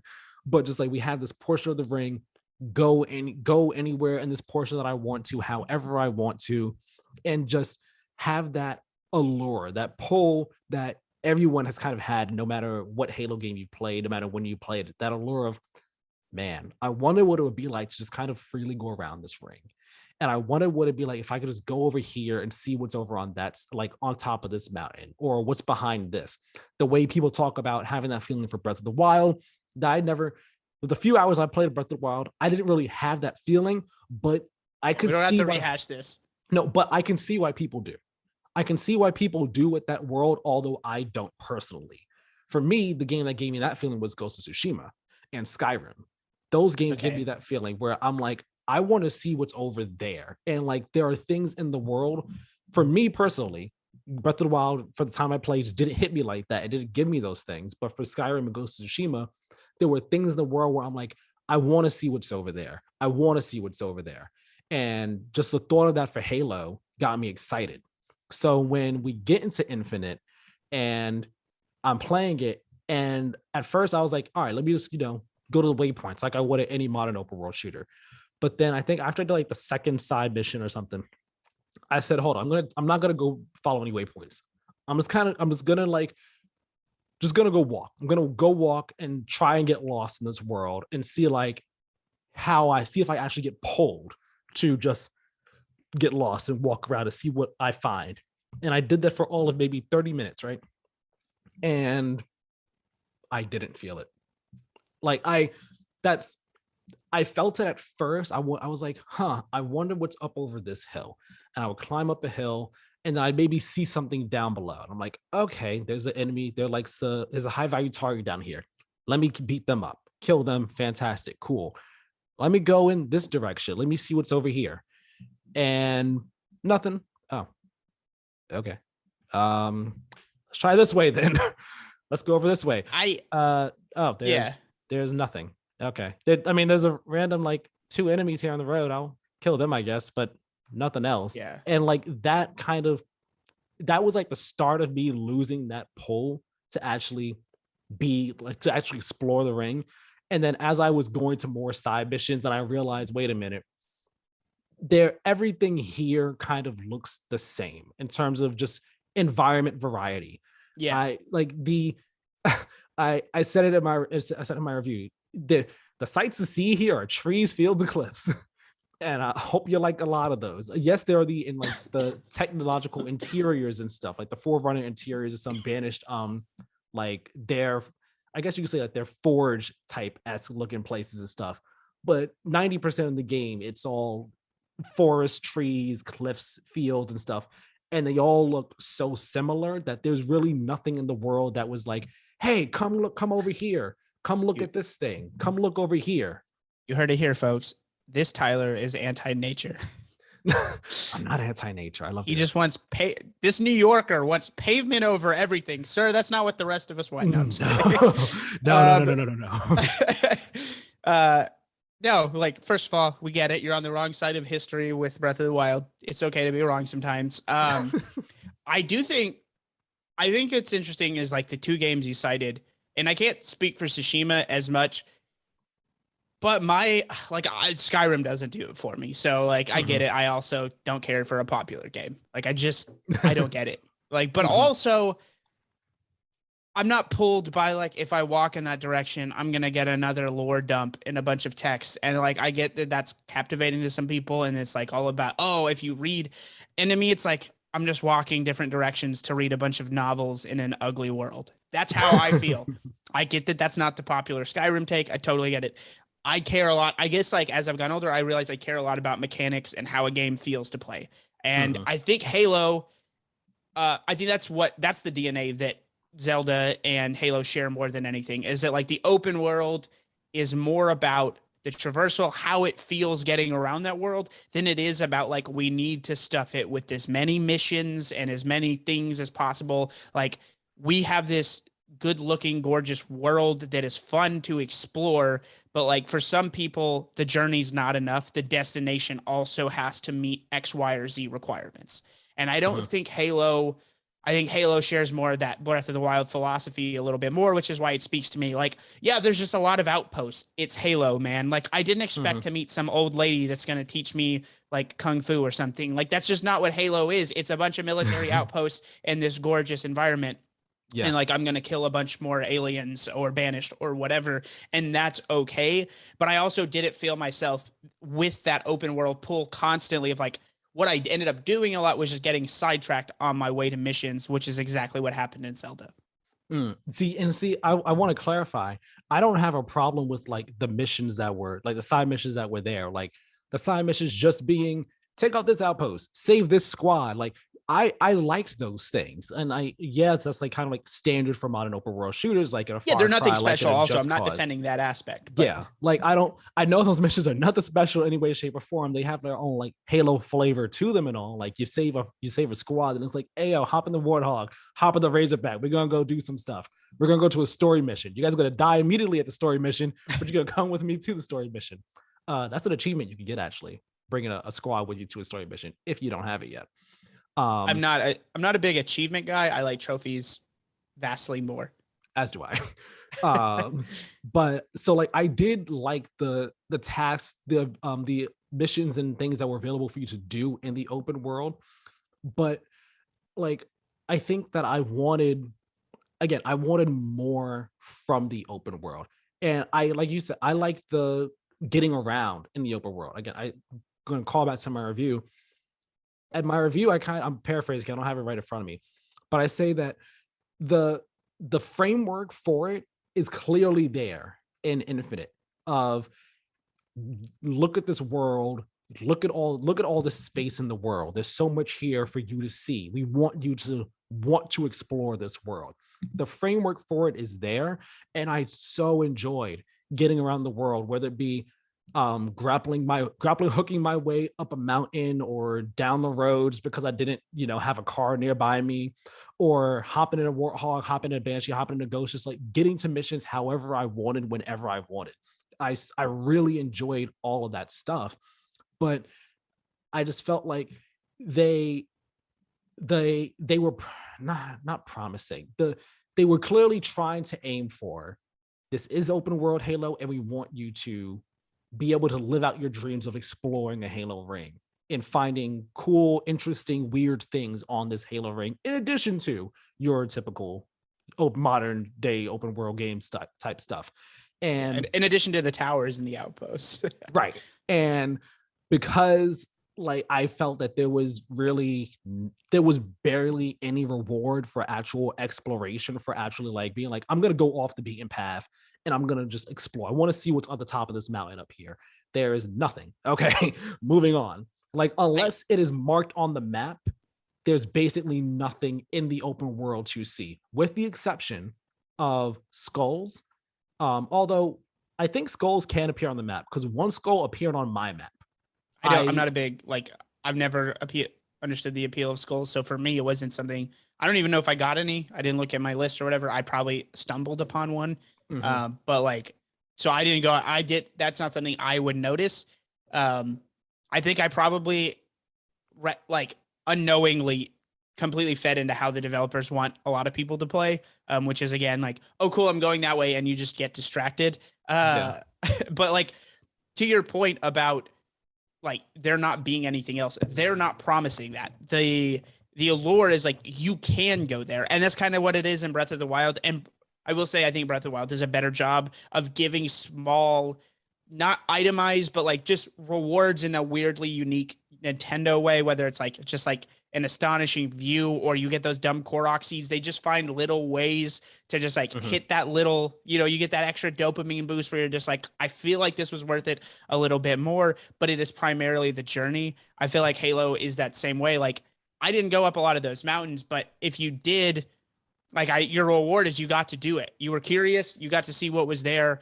We're not going to just stuff every single nook and cranny with something, because then that feels like an inauthentic world. If you climb up a mountain in real life, it's just a mountain, man. You're not, there's not going to be some treasure box. You know what I mean? So some people can call it cheap, and it's a hollow world that's not a full open world. I think this just comes down to this dichotomy of what people expect out of an open world and what some developers want to do with an open world. And so doesn't tick with, because that's the interesting thing. They may not necessarily fill the next one to the gills with stuff. It may be another rendition of this, but in a different environment. And it's that'll come down to was this rushed? And ultimately, did they want to do what maybe people like you want out of a game? Or was this the true intention? And was this more philosophically in line with something that I want, out of a game? Yeah, I think it's more so that I was hoping for something, and I guess it just didn't meet that expectation. I was thinking it was not, the open world wasn't going to be just like a Far Cry, where it's kind of, there's the side missions on the map, and those things are there. And if you want to explore, I mean, there's really not much else around the world for you to find. I mean, yes, Infinite has the weapon armories, that those don't appear on the map. But even the weapon armories, they're kind of just, whenever I went in one or a few of them, I was just and I don't want anything that's in here. Okay, moving on. Maybe there's one special weapon here that's a slightly different version of a normal weapon, but I was I'm good. I'm just gonna head on out of here. There's nothing really in here for me right now, or nothing I really want out of this. I didn't feel a reward for actually finding this weapon armory. There wasn't something in here where I was this is awesome. I oh, it's a weapon armory. There's gonna be some dope stuff in here. It was just oh, it's okay. It's more of the stuff that I kind of saw outside. All right, I'm fine. Yeah. But I guess moving, kind of building on top of what you said, that being what them building on the idea of open world Halo. What do you kind of want from the future of open world Halo? Well, first off, is it something that you want them to continue doing? Do you want them to keep doing open world Halo? And if so, what would you like them to do in future installments or future additions to this open world? Because I mean, they keep saying that they want like this to be the next thing, and that we're not going to get another sequel for a very long time. Halo Infinite is it, kind of like Destiny, and we're going to get. They said that? I'm pretty sure they said like Halo Infinite. I don't want like that specifically. I want sequels. I guess that's where I can start. I'm fine with open world Halo. I think enough is there that you can play this game as fairly linear, which it's not like I played it completely linear, but I definitely didn't go full bonanza 100%. I kind of like a mix of both, like going off to the side and doing some stuff and then getting back to the story. So like, I don't think anyone that likes linear Halos should be inherently against this. I don't think it harms it in any way. And I think it clearly didn't impact, like your worry with like expanding the scope would be that you lose those core mechanics. And I would almost argue like that. And what I was thinking is I was like, oh yeah, the way we're talking about this open world is like describing an RPG. This isn't an RPG and I want it to stay not an RPG. I don't want skill trees or like more skill trees, you know, I don't want like specific powers. I do want them to refine the mechanics a little bit because I'm always for like improving the gameplay. I'm not saying you have to mess with what works, but maybe just like one addition, like the grappling hook in this game, I thought worked beautifully and was implemented. I wouldn't mind something like that. I wouldn't mind, like, we got a lot of weaponry, didn't love a ton of it. I wouldn't mind some better, just like weapon variation. Not that I hated everything, but it definitely just felt like a more Halo weaponry. And I guess there is that like whole, okay, well, do you mess with the classics versus like, and I will even say Halo 5, like I saw like a clip of it recently and some of the weaponry seemed a little more interesting even than what we maybe got here. So I wouldn't mind like Forerunner weaponry that we had in Halo 4. I liked it. A lot of people apparently didn't like it. I liked it. I was like, oh, this is something different. It's something new. It's something fresh. As opposed to just the typical Covenant brute weaponry. It's completely new. And I really like that. So, I mean, I do miss those types of things in here. Like you said, I do think the weapons in Halo Infinite, they're not bad. They're fine. Like they're not many of them are anything to write home about per se. Yeah. Like they look good, they sound good, and they feel good. I think that's what really matters with the weapons. The gunplay feels like Halo, but like, I wouldn't mind some new weapon variation, just different stuff. Like it doesn't have to be the stuff in 4 or 5. Just try something new. So that would be cool. Like, I guess I would also just keep it kind of low stakes. The way I was talking about, I don't want I don't want a map where it's like there's 5 environments, and I know that's popular. But I would argue if you want that, go play any other open world game. I liked that this was an ecosystem that felt contained, even though it's a big map. Just give me a different version of that. Like I'd be totally fine with. That's what I personally would want out of this. I'm not the end all be all on Halo, so if they do it, like I'm sure they'll possibly appease more people than me. But that's just what I personally would like to see out of it. See, like, I think I would have liked having more environmental variety because I think that also played a hand into me not feeling pulled to actually explore the world because everything was trees, fields, and cliffs and everything. And because everything looked so similar and so samey that after a bit of being in the open world, I was like, okay, it's just this. This is it. Like I didn't feel like that. Oh my gosh, this world looks there's so many different like environments. Like what's up with that like desert region over there? You know, what's up with this more water-filled region over here? Like I'm paraphrasing, of course, like kind of being real broad. But because everything looked so samey, I was like, and I guess there's more trees over there. There's a forerunner structure in the sky. Yeah, that's cool, I guess. But like I didn't really feel like if I didn't go over to an area and explore that I was missing anything.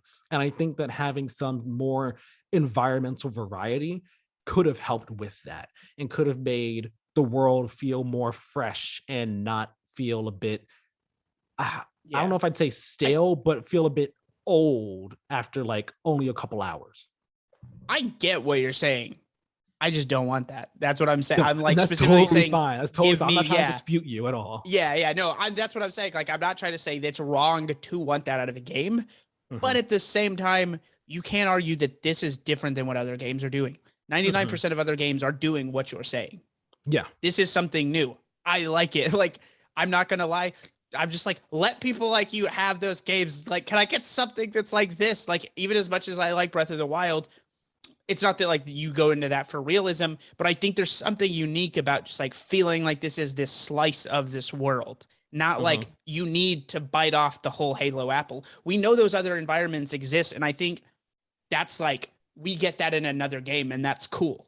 It's not like it's unrealistic to like what it portrays is this is an actual big world. It's unrealistic that you're ever going to get to view all of Halo's environments in one world. So you're going to have to wait till we do that. And maybe that's the platform they talk about. They give us DLC and it's like a different map and it's like that environment. That would be cool. I hate when the way they structure it. I'd rather just have a sequel, but if that's what they're going to do and that's how like that's sells the suits on your plan more, I get it. Like, you know, but if that's like overall what we're going to get content wise, I'm actually cool with that. So yeah, I think that what that is kind of like what their goal is going to be. I think that in future additions to Infinite itself, Infinite, whether it be what they coincide these additions with the multiplayer seasons or the multiplayer seasons come at different points of time from like the new story editions, what have you, however they plan to do it. I think that's probably what they'll do. So like the next story edition, maybe that'll take us to another portion of the ring. This portion of the ring is like, has a whole lot of deserts on it. Or this portion has a whole lot more, it's way more forested and has a whole lot of fauna in it, as opposed to fields and cliffs and stuff. Like maybe that's how they'll do bringing in new environments, and maybe you'll be able to travel between the different areas in some way, shape, or form. I'm not too sure, but I think that is probably what they'll do. And if so, I mean, that's fine. Again, it's not a bad thing. I guess that with Infinite and the lead up to it, I was worried that it was just going to be like, hey, is this the only environment we're in? And I was hoping it wasn't going to be, and it was. I was like, okay, it's the only environment we're in, but maybe, you know, hopefully I'll still feel really compelled and pulled to explore it. And I just really wasn't. And I would love for them to, in future editions, make exploring the world itself, not make it more fun. Because again, it is very fun exploring the world of Infinite, whether it be doing the grappling hook, just hopping in your vehicles, what have you. It's really enjoyable. I just wish that that pull and allure to actually explore is made stronger, and that is actually, you know, rewarding to explore the world, whether it be, you know, finding big things or it's like even just a small little thing. It's just like, this is a cool little find. Yeah. I think ultimately this comes down to like subverting expectations for what people want in an open world and like what Halo is at its core. And I think in a way, this is if this wasn't rushed, if we continually get worlds similar to this, that could be them telling us, similar to like the Matrix Resurrections, is like Lana Wachowski being like, nah, like I get to say what the Matrix is, and this is what the Matrix is. This is 343 being like, yeah, an open world Halo isn't like other open world games, which I think would be cool, but I'm pro subverting expectations. So it makes sense. Also, I was just so curious. So it's just strongly rumored that Halo Infinite will be a live service, like a live service model. That's just heavily rumored. Nothing's been announced. Okay. I could have swore that 343 has said that like, yeah, we're going to have Infinite be like a base or a platform that we kind of build on for the next X amount of years. I thought they had said either that specifically or something along those lines. No, it's apparently not official, but it's just strongly rumored. That usually I feel like in the video game world means it's going to happen. But I mean, like, well, wait, obviously we have to see an announcement. I'm curious how it ends up. Right. So is it from with this open world, is there anything that I guess you would have wanted more from it? Or is there anything that you feel just it kind of missed the mark on for you? I mean, I've said my piece on like what I think it missed the mark on. Is there anything that you think it missed the mark on? I know it's a boring answer, but no. And it's like not saying that this game is perfect, but for a Halo open world, I think it like achieves what it's trying to do. Like I don't I had my small, like, I would like different weapons or whatever, but that's not inherent to the design. I think the design of the world is perfectly fine. Mhm. And it seems to be like Halo Infinite's goal is not to take 100 hours of your life. And I respect that. I I do truly too. do. I do too. That's why I have not played Assassin's Creed Valhalla yet, because I got burned out on Odyssey on top of me just not really being a fan of it. And I was like, I don't have time. I need a break before I jump into Valhalla. It's like Halo Infinite is saying like, yeah, we're not Skyrim. If like you expected this to be anything like Skyrim, you had the wrong expectations. And I think it like there's a broader conversation about like, this is how buzzwords can be negative. Like, this is why just saying open world, whatever, doesn't mean, because like you could play this, you could hand this to someone that like that is not familiar with Halo, and they could play 3 and they could play this and it would feel like a natural evolution of Halo, I think, without ever trying to explain the concept of open world video games to them. And I just think that was their intention, is like, this is an evolution of Halo. And it's not like we want to release that into the world unshackled from whatever expectations you may have of what an open world game is. And it does come out strikingly similar, apparently, to Far Cry, which makes sense, because that is also a game that is more first person shooter than you know, any RPG. Yeah. And the difference is Halo, I think, just has all those things we talked about, where iconic, just like iconic buildings, iconic structures, iconic, like the visuals of Halo happen to be extremely iconic, similar to Star Wars. Iconic music, just a singular character that is the driving force of a universe. That's all that matters. So it's like compounded all those things, all the little things that I think Halo is really good at, and differentiate it from something that is, no offense to Far Cry fans, generic to me. It has never been appealing. I get to now experience that in a franchise that is cool and I like. Yeah, I do think this is a great evolution of Halo, of what a Halo campaign could be. I don't know if I said that specifically in my review, or I might have like kind of touched or alluded at it, but like this is the evolution of Halo. This is kind of the natural evolution of where it should have gone next. Let's take the campaign and let's put it in open world. Let's let you actually have free reign to travel around the environment and kind of approach things the way you want to. I just think, again, when it came to it, the open world itself, it has an idea of what it kind of wanted, and it hit the baseline for it, and like kind of almost went there. It didn't go all the way in my eyes in terms of like give you that giant pull. But I want to touch on this. I keep forgetting, not keep forgetting, but we kind of like, one of us would mention it and then we kind of talk about something else. Just the different gameplay things you can do in the world, like just how Halo's gameplay works in an open world. Just in terms of like the combat, the golden triangle of Halo, as they say, and you know, in Bungie 343 speak, of you have your melee, your grenades, your weapons. You throw the grappling hook into it as well. You have all the different enemies. You have your other abilities too. It's like, it was so much fun getting into battles in the open world and being like, all right, I'm gonna roll in with my warthog.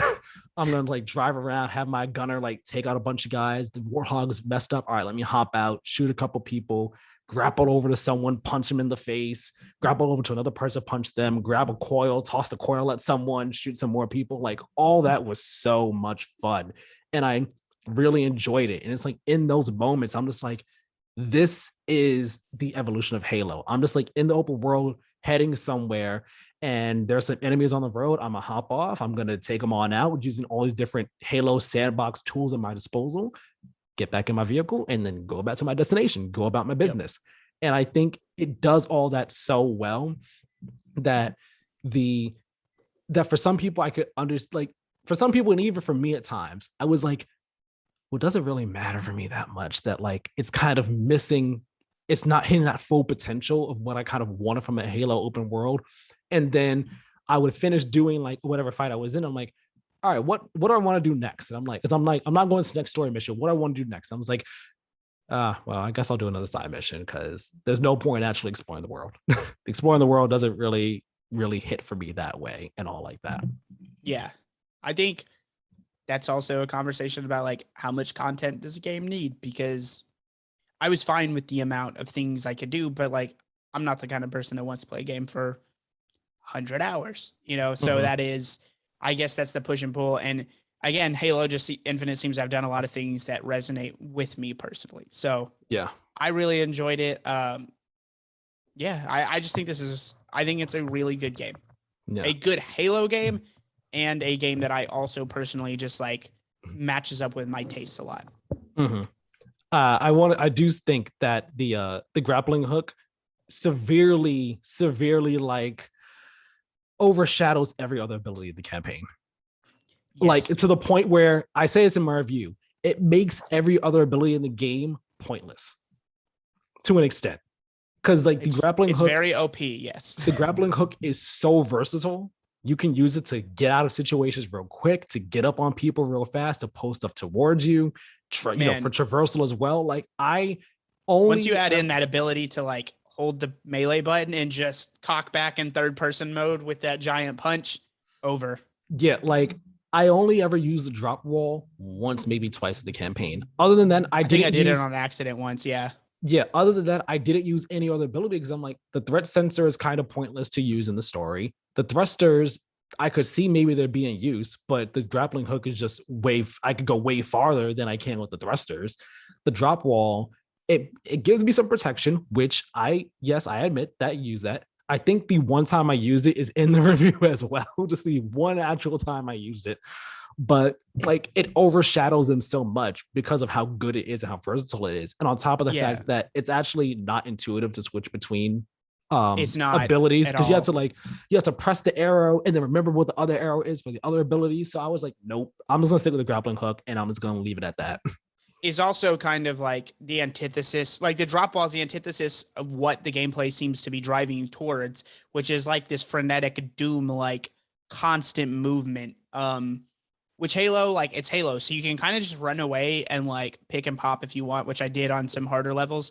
But then like you realize like this is gonna take longer, so it's like the constant movement, like the fact that you can pull up, stun an enemy, work on another one, pull away, blah blah blah, go in and out, find a coil, pull something towards you. Like that's what the game wants. And when like I'm not amazing at games, like but at this, like we'll talk about the multiplayer, that's not my forte. But at the same time, when you get good at it, it feels incredibly satisfying.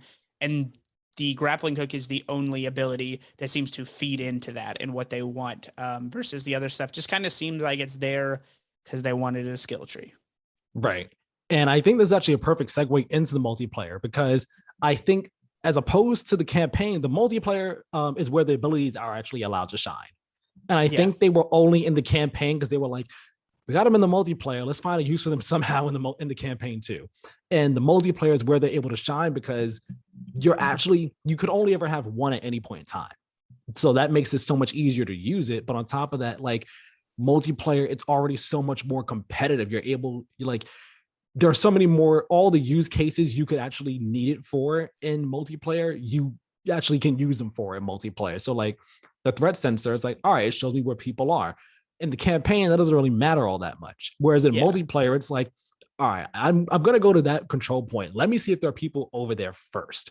And you shoot the threat sensor over. Or if you have the thrusters, like I do in my review, if someone is shooting at you and you need to like get out of dodge real quick, just dash real over to the side real fast with that.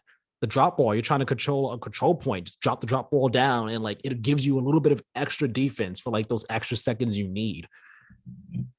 Yes. And I will note I don't use them a lot in multiplayer either. I tend to forget about their multiplayer because Yeah. I'm caught up in the moment of everything, but they are so much more useful there. And I actually do use them in multiplayer. I use them more often, yes. I don't know. The multiplayer, I'm going to have like not the sexiest opinion ever, which is like, yeah, it's Halo 3's multiplayer, man. It rules. It's definitely like a change of pace to how a lot of other games play in 2021, multiplayer wise. But I like that. Like I like Halo, but it definitely feels a little slower. Caveat to that is because like I didn't realize the usefulness of the grappling hook until after I played the campaign.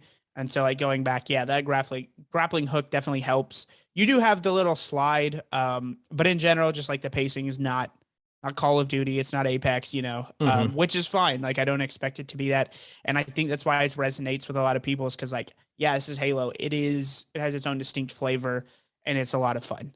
That battle pass sucks. Yeah. but Ooh, are that any battle battle pass. are any battle passes good? Like I played a lot of Fortnite. I like the battle pass, but it is inherently a gotcha mechanic, you know. Although you could argue Fortnite, like you get currency back, you get at least a few emotes, you get some pretty cool skins with it, and you can get enough currency to just like forever replay the battle pass. So like, yeah, a kid will probably go and blow it all, but like if you spend $10 once, you can basically get a lot of cool skins in perpetuity through Fortnite if you put X amount of hours every season. And I think that's kind of the goal. That's what a lot of games should strive for, is just reward, like make the players feel like it's rewarding. Like, yes, the battle pass sucks, but also I don't care because all the cosmetics are not like they're whatever. And I do think that's where some like serious military games, like Call of Duty included, like I've never once cared about like looking at their battle passes, any of that stuff. But like Fortnite has these insane cosmetics that allow it to like be more enticing. So Mhm. I guess that's more just like what is a good battle pass? How do you make these battle passes better? I guess in-game currency might be the answer. I don't know. I'm not the analytics expert on that end, but yeah, it's definitely like, okay, whatever. I'm just gonna play another round because I feel like it, not because I need to get that achievement or whatever, you know, in the battle pass. Yeah. See, for me, and I think for a lot of people, I don't think I think it's less the content of the battle pass, but the fact that the battle pass progression is the only form of progression in this game for multiplayer, and the progression is hot garbage. Like I know that they've ever since multiplayer launched, 343 has like made tweaks and adjustments to make it easier, like lessen the grind some and all like that. But it's still so annoying how the only way to progress through the battle pass, which is your only form of progression, the only way to do this is by completing challenges. That is still, I think, a terrible decision because unlike any other game, unlike Fortnite, I'm sure Apex, unlike Call of Duty, those games you can progress your battle pass just by playing, how well you do when in a match. Challenges are the additional thing Yeah. that speed up your progression. They are not the only thing that make you Yeah. progress. Whereas in Halo, they are the only thing that allows you to progress, no matter how well you do, no matter how amazingly you do in a game. If you go 30-0, no matter if you capture all the flags, hold down all the control points, does not matter. If you don't complete a single challenge, you get you only get as much XP as the play a Yeah. match challenge allows you to. Yeah. It's like 50 XP. Yeah. Right. It's either well, like now they've made it so that your first match of the day gets you 300 XP for the player any match. Then Okay. it's like 200, 200, 100. It goes down to like the lowest amount after like 6 or 7 matches. Then it's like, all right, you're only getting 50 or so per match. But like, it's still annoying. It's still annoying nonetheless. That like, I like to, when I play games, I don't want to have to like be like, all right, in order to complete this battle, in order to progress in my battle pass, what do I got to do? Let me see. I like to be able to like play a game and kind of like turn my brain off in the sense of like I it's on enough for me to play and do well. I don't have to have it turn on and be like, all right, I need to do this and do that and do that. I just like to be able to play and have fun and progress naturally. And the fact that you can't, it's very annoying. I mean, it's a conversation that's kind of been beaten to death, so I don't want to linger on that too much. Yeah. Um, but Um, that's just how I feel about the progression, and I think that is my main gripe with the multiplayer, if which is part of why I brought my score is what it is. It's an 8.5. It's that in addition to like the campaign gripes I have. Like the multiplayer experience is fantastic, but the battle pass progression system, in addition to also the character customization, I know you're not a person who really cares about it that much, but I feel like the character customization in Infinite, it's lacking. It yeah, feels very it's not restrictive. good. Like I'm certainly not incentivized to do it. It's like, oh, that's it. Okay. Yeah, like it's super restrictive. Like all the character customization options you have, it's like you can use this on this specific outfit. You can't use this color on all of them, only this one. Why? Who knows? That's just what we decided. And it's Yeah. like it's annoying because I remember in Reach's character customization was kind of like real thorough. You could mix and match the pieces of armor how you wanted to, mix and match your colors kind of how you wanted to. But in Infinite, it's like, no, no, no, it's this or that, or this or that. And it's like, it's real restrictive. And it doesn't give like the freedom to make my Spartan look kind of like the way I want to, which is annoying. And those things don't make the multiplayer experience like bad. They don't drag it down so much, but they drag it down enough for me where it's like I'll play Halo and I'm like, I'm having fun in matches, but I feel like, all right, I'm doesn't matter if I do well or not, win or not, it doesn't Yeah. matter.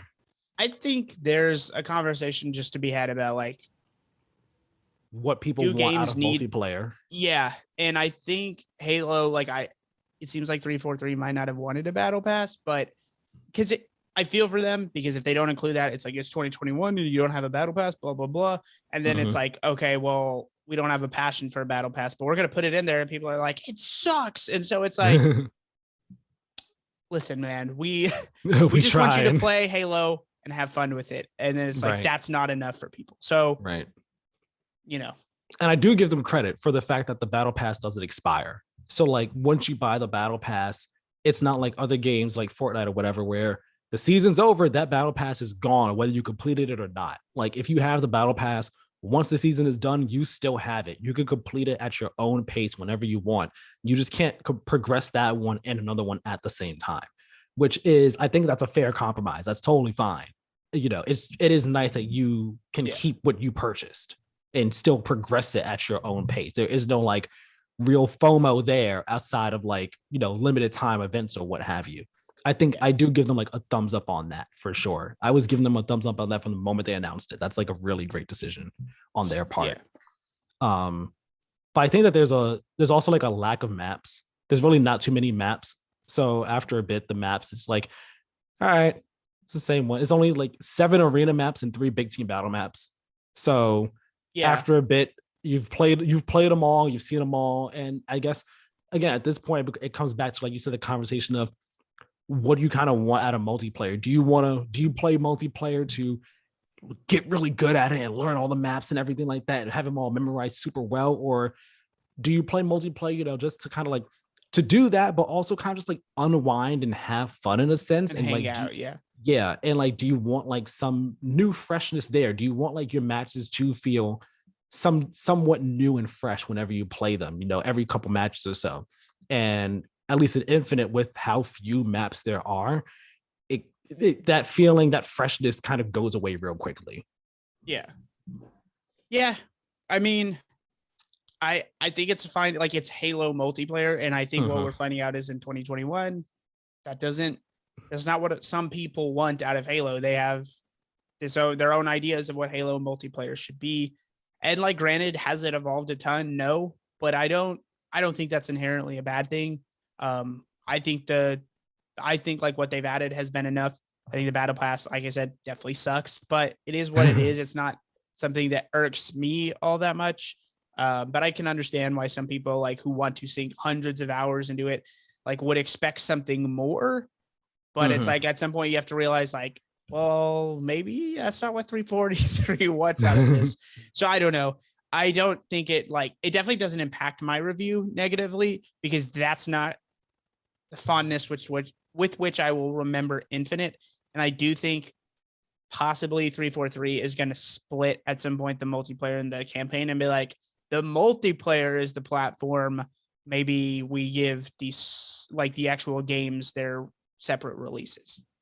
Maybe Similar to a COD having Warzone go on forever, even though Halo's not doing. Are they doing the battle royale at some point? I don't know. Not as of yet, but I mean, I imagine at some point it's going to happen. You would think, right? Right. But I think they may just like have the multiplayer be its platform, give it updates and maps, free to play forever, whatever, as long as you still have to have Game Pass or whatever, right?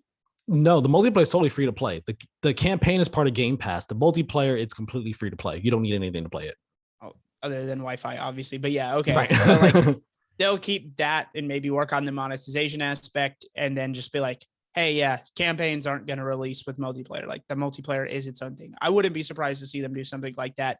And I think maybe growing up and having that like sense split and there being so many multiplayer games and not feeling like Halo has to be the end all be all for me is like, it's good.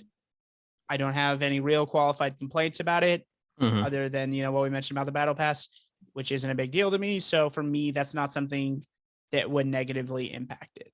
It's just like, this is cool. This is what I remember. This is what I liked. Yeah.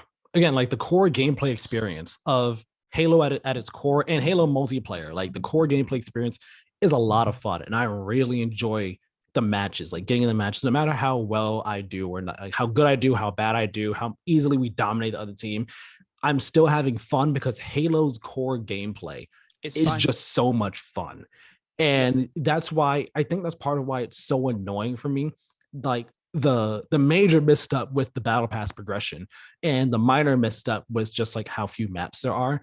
I think like that's why it annoys me so much, because I'm just like, this core is so good. Like you had a great thing right here.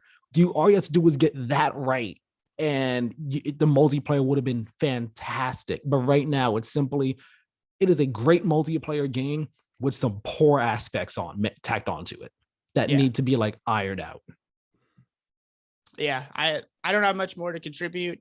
I'm definitely ready to talk about it, or just like, I'm ready to rank it if you are. Yep. I was about to say we can move right in. Yep. Let's rank this right now. So where would you rank the game as a whole, the entire thing, campaign and multiplayer? Thinking about it, talking about it, it's so like, it's gotten so close to 3 for me. Mm-hmm. But nostalgia is a powerful factor. There's no Forge. Yeah, as of yet, that's coming by what, like season 3 of the multiplayer, which is going to be September like earliest, I think.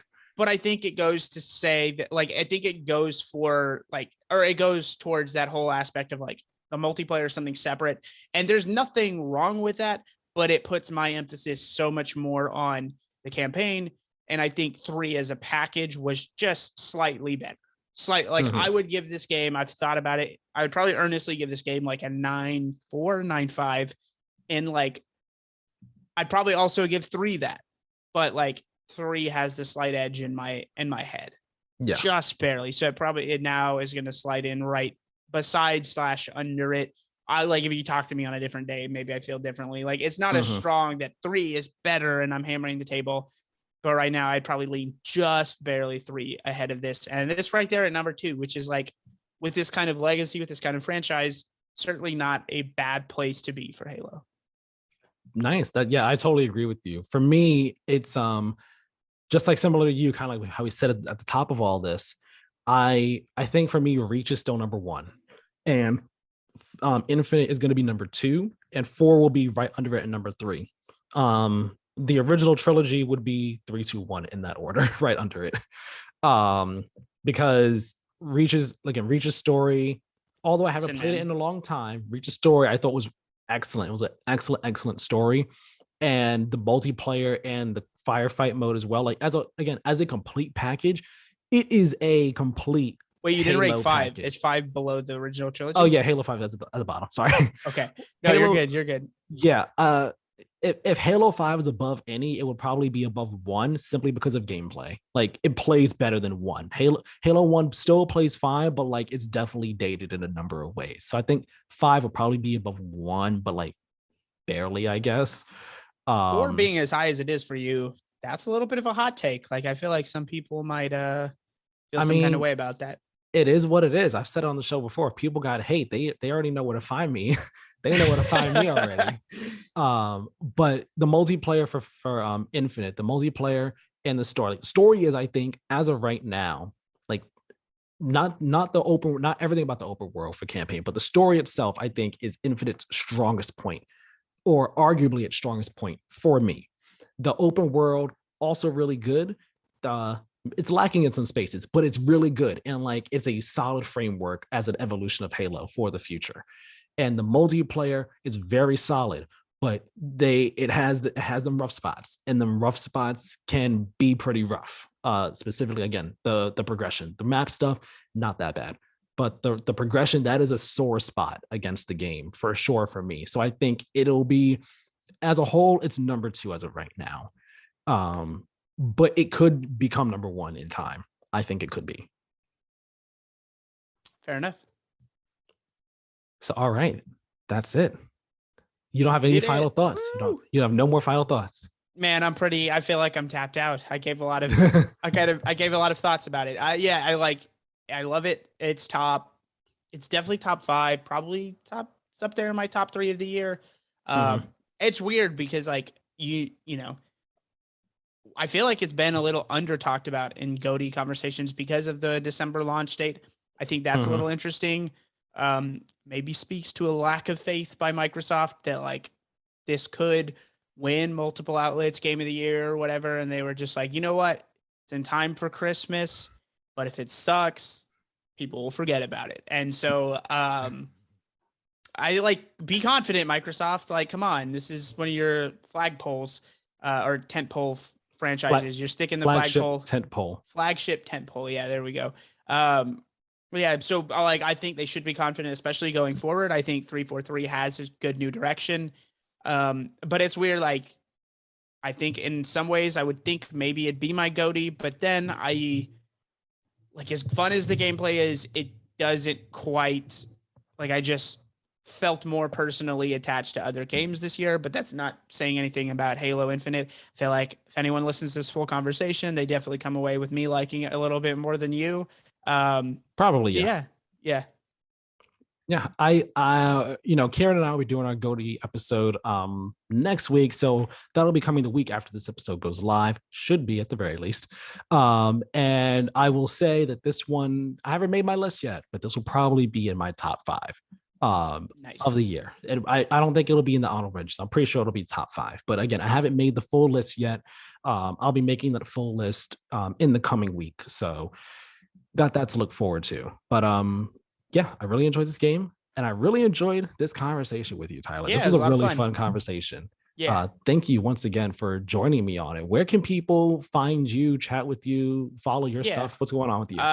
So you can, well, like I said, the site's down now, but like search on YouTube. I'm going to start putting stuff up on YouTube. A good game we lost. You can find me on Twitter at Tyler Hot Take. I think good game we lost was just taken. So I was like, whatever. Um, let's do something fun. But yeah. Yeah. And I'll try and make more videos. I want to make a bunch of stuff. I've got like a whole series of scripts for video essays written. I'll talk about Red Dead Redemption 2, God of War, Horizon Zero Dawn. I've got all those ones written. I've played Nier Automata. I need to make a script for that. Nice. So I just want to talk about like last gen's hits that I kind of like initially overlooked or just didn't have the time to play. But yeah, I just like kind of want to make some fun and interesting video essays and stuff. I may start a podcast again at some point, but like I don't have any co-hosts or anything like that, so it's a little, But I like talking about video games. That's why I was like, yeah, of course I'll do it because I like coming on and just having in-depth conversations. So follow me wherever. Follow these guys for sure. Comment, talk about our tier list. I'm trying to get you guys some engagement here. Get the people riled up. Yeah, thank you. No, yeah, I'll definitely put links to your stuff in the description of this episode. So just send me those links and I'll be sure to put them in the description. That way people can find you, follow you, and do all the fun things with your content and everything like that. Sounds good. It's been a lot of fun. If you guys need any guest episode or guest person or me to fill in for anyone, by all means, feel free to reach out to me.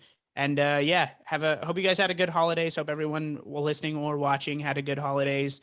And go finish the giant backlog you have because January's coming, man. January's brutal. February's insane. Like 2022, 2021 was fun. It was a lot of good games, but like we're all gonna regret saying that next year because next year is gonna be a big one, I think. Oh yes, January is going to be that backlog time if you have not cleared out your backlog yet already. So yes, again, thank you, Tyler, for joining us. Well, for joining me on this episode. No it was a lot of fun. We'll definitely probably get you on another guest episode or so because I know Karen and I have been talking about doing more guest episodes. So we'll probably see about getting you on for another one or so every now and then. Sounds good. But with all that being said, of course, check out our site, playtowingames.wordpress.com. Follow us on Twitter and Instagram at playtowingame. Hit up our YouTube, subscribe there, notification bell, comment, like, subscribe on podcast services. You can follow me over on Twitter, your host, Tyler, at Tyler Miller 2496. You can follow my guest, Tyler, at Tyler Hot Take on Twitter. Again, the link to his on Twitter and stuff will be in the description. Thank you all so very much for watching and or listening. We will talk to you all next time. Have a great one.